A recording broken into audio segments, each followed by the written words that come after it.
Hello বন্ধুরা, আর একটা mini blog নিয়ে চলে এলাম। এটা অনেক দিন আগে বাড়িতে ছিল একটা মনসা পুজো, সেদিনকার ব্লগটাই তোমাদের সাথে শেয়ার করছি। সকাল সকাল স্নান করে পুজোর সব কিছু গুছিয়ে নিয়ে আমি আলপনা দিয়ে দিলাম।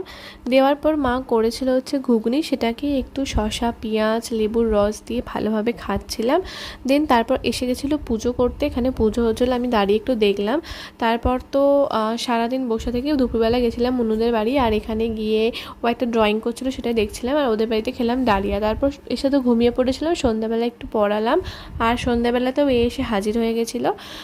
তারপর তো দুজন মিলে বেরোলাম বিকালবেলায়, মানে সন্ধ্যাবেলায় পড়ানোর পর দোকানে। কোন দোকানে? সেটা হচ্ছে একটা মিষ্টির দোকানে। আসলে আমি কিনতে গেছিলাম সিঙ্গারা, আর ও কিনতে গেছিলো মিষ্টি। তো তারপর সিঙ্গারা কিনে বাড়ি চলে এলাম। আর বাড়িতে এসে প্রথম যেটা কাজ, গরম গরম সিঙ্গারা উইথ চাটনি দিয়ে খেয়ে নিলাম। তারপর চলে গেছিলাম আবার আমি মনুদের বাড়ি, ওদের বাড়িতে গিয়ে ঠোঙ্গা করছিলাম। তো এটা আমার নতুন শেখা। তো চলো আজকের জন্য